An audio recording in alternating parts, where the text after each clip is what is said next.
त्यामुळं कापूस उत्पादक शेतकऱ्याला न्याय भेटला पाहिजे, सोयाबीन उत्पादक शेतकऱ्याला न्याय भेटला पाहिजे।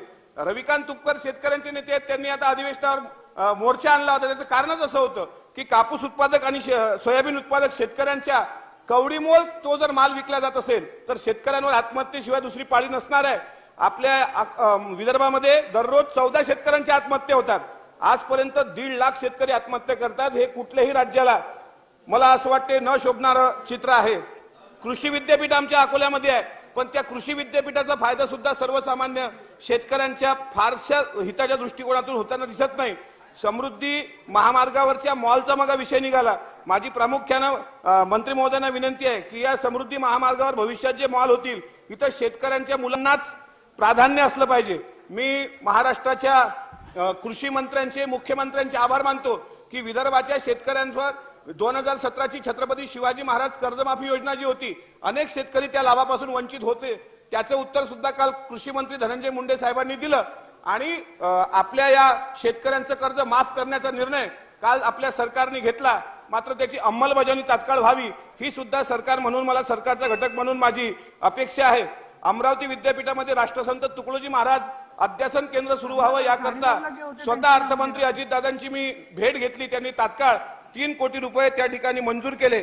आणि सभापती महोदय, माझं एक शेवटचं 1 मिनिट आहे की 4 वेळ आमच्या अकोला जिल्ह्यात हिवरखेड नगर पंचायतीचं नगर परिषदेमध्ये रूपांतर करण्याबाबतचा प्रस्ताव मी 4दा मांडला। सरकार बदलली, खाते बदलली, मात्र हिवरखेड नगर पंचायतची घोषणा अद्यापही झाली नाही। ती सुद्धा आपल्या सरकारने करावी। आणि आपण मला या विदर्भाच्या चर्चेवर बोलू दिलं, थोडा का वेळ असू देत पण आपण दिला। शेवटी मी एकच सांगतो, शेतकरी म्हणून विराट 17 करोडात गेला, एक कवी असा म्हणतो। विराट म्हणजे विराट कोहली, धोनी 15 करोडात गेला IPLच्या लिलावामध्ये।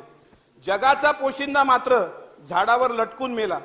भारत कृषी प्रधान की क्रिकेट प्रधान हाच मोठा प्रश्न पडतो। शेतकरी जगला काय आणि गेला काय सांगा, कोणाला फरक पडतो? अरे एखादी मॅच आपणही वावरात खेळून पहा, शेतकऱ्याची जिंदगी एक दिवस तरी जगून पहा। खेळाडूंसारखे करोड नको, फक्त पीक मालाला भाव द्या।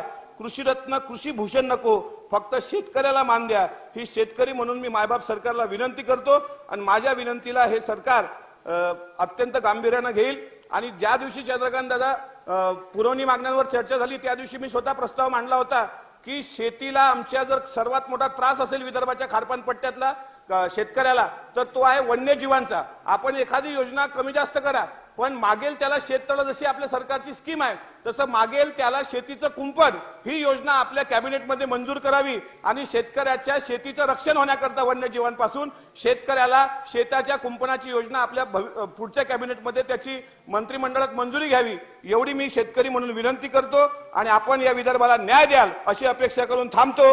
जय हिंद, जय महाराष्ट्र, जय विदर्भ, जय शेतकरी। हे पहा, आता मला स्वतः मी किती वेळा